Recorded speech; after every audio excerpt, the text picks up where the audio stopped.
कलयुग की आयु है 4,32,000 वर्ष।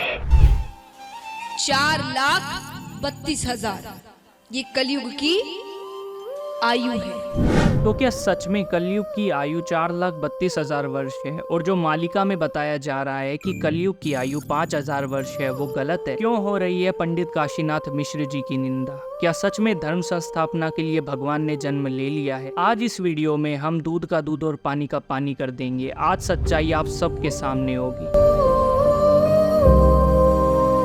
जय श्री माधव सभी माँ और भाइयों को। तो कलयुग की आयु है क्या? शास्त्रों में क्या है और मालिका में क्या है? क्या मालिका झूठी है? ऐसे कई सवाल आपके मन में होंगे, पर आज उन सब का निवारण होगा। देखिए, कलयुग की वास्तविक आयु शास्त्रों के अनुसार 4,32,000 वर्ष ही है और भविष्य मालिका भी यही कहती है। पर मालिका में स्पष्ट रूप से ये कहा गया है कि पाप कर्मों की वजह से कलयुग की आयु का क्षय हो जाएगा, जो कि सही बात भी है। मैं ऐसा क्यों कह रहा हूँ, ये जानने के लिए हमें चारों युगों की आयु जाननी होगी। तो सतयुग की आयु 17,28,000 वर्ष की होती है, त्रेता युग की आयु 12,96,000 वर्ष की होती है, द्वापर युग की आयु 8,64,000 वर्ष की होती है और कलयुग की आयु 4,32,000 वर्ष की होती है। लेकिन जब भूवैज्ञानिकों ने राम सेतु के पुल की चट्टानों का अध्ययन किया तो पता चला कि राम सेतु 7,000 वर्ष पुराना है। अब ये 7,000 वर्ष पुराना कैसे हो सकता है? शास्त्रों के अकॉर्डिंग तो इसे कम से कम 8,64,000 वर्ष पुराना तो होना ही चाहिए था, पर ऐसा नहीं है। मालिका में इसका भी उत्तर दिया गया है। यह 28वां कल्प चल रहा है और इसमें युगों की आयु का क्षय होता है पाप कर्मों की वजह से। अभी भी आपको शायद यकीन नहीं हुआ होगा, तो चलिए कुछ शास्त्रों से ही प्रमाण मैं आपको देता हूँ। मनुस्मृति के इस श्लोक को देखिए, इसमें लिखा है 4,000 वर्ष के पश्चात सतयुग आता है। उस 4,000 वर्ष के परम आयु तथा उसके संध्या और संध्या काल की कुल आयु परम आयु का 1/10 वर्ष होता है।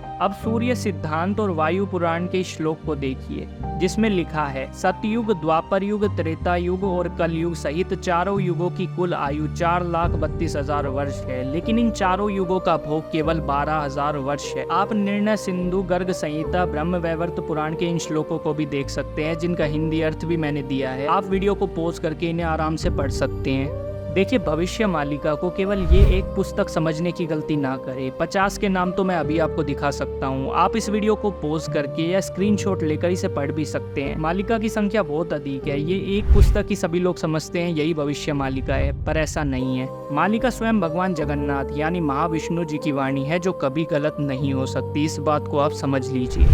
पंडित काशीनाथ मिश्र जी की आज बहुत ज्यादा निंदा हो रही है, पर क्या वो सच में निंदा के पात्र हैं? तो जवाब स्पष्ट है, बिल्कुल भी नहीं। मालिका ग्रंथ को दुनिया भर में प्रचार करने वाले एकमात्र व्यक्ति हैं वो। हिंदी में मालिका का अनुवाद करना हो या सोशल मीडिया के थ्रू सभी तक मालिका को पहुंचाना हो, इसमें पंडित जी की भूमिका सबसे अधिक है। स्वयं मालिका में पंडित जी के बारे में लिखा गया है कि वो दुनिया भर में इस पवित्र ग्रंथ का प्रचार करेंगे। पूजनीय पंडित जी आज से ही ये कार्य नहीं कर रहे, वो सन 1985 से आज तक प्रभु जी की वाणी को सामान्य जन तक पहुंचा रहे हैं। भारत के हर राज्य में भविष्य मालिका का प्रचार और भागवत कथा की है उन्होंने। जो लोग उनका विरोध कर रहे हैं, आप क्यों नहीं कर पा रहे हैं प्रत्येक राज्य में जाकर उस लेवल पर मालिका का प्रचार? आप जिसको भी देखोगे वो सिर्फ मालिका के नाम पर आपको डरा रहे हैं। लेकिन पंडित जी ही एक ऐसे व्यक्ति है जो खंड प्रलय से बचाव के लिए उपाय सबको बता रहे हैं। मैं जानता हूँ कि आप में से अभी भी कुछ लोग सत्य को स्वीकार नहीं करेंगे, पर फिर भी मैं आपको प्रमाण देता हूँ कि किस किस मालिका में पंडित जी श्री काशीनाथ मिश्र जी का नाम लिखा हुआ है। पहला है तत्व बोधनी ग्रंथ। इस ग्रंथ के 16वें पेज में जाकर आप देख लेना, उसमें पंडित जी का नाम स्पष्ट रूप से आपको मिल जाएगा। दूसरा 64 पटल ग्रंथ में पेज नंबर 146 में भी आपको उसका प्रमाण मिल जाएगा। इतने प्रमाण भी उपयुक्त नहीं है तो आपको कोई भी नहीं समझा सकता। लेकिन पंडित जी की और मालिका की निंदा बहुत बड़े अपराध में आती है, ये मैं आपको बता देता हूँ, तो समझ जाइए। भविष्य मालिका जानने वालों के लिए सबसे बड़ी प्रसन्नता की बात यह है कि महाप्रभु श्री कल्कि जी, जिन्हें आप श्री राम, श्री कृष्ण, श्री जगन्नाथ स्वामी, श्री चैतन्य महाप्रभु के नाम से जानते हैं, उनका अवतार पृथ्वी पर हो चुका है और इस जन्म में उनका नाम माधव है। माधव ही निकट भविष्य में कल्कि रूप धारण करेंगे और धर्म संस्थापना करेंगे। उनका जन्म सन 2005 में संभुत संबल ग्राम में हुआ था, जो कि वर्तमान के उड़ीसा के जाजपुर में। पंडित श्री काशीनाथ मिश्र जी की माने तो साल 2032 तक धर्म संस्थापना का कार्य लगभग पूर्ण हो जाएगा। आने वाले निकट भविष्य में आप मान के चलिए 2025, 26, 27 में विश्व युद्ध, महामारियां एवं सांप्रदायिक हिंसा होगी और पापी लोगों का विनाश होगा। सभी भक्तों से अनुरोध है कि चाहे जितना भी कष्ट आए, अपनी श्रद्धा भक्ति से मत डिगिएगा। इस घोर कलयुग और खंड प्रलय से बचने के उपाय: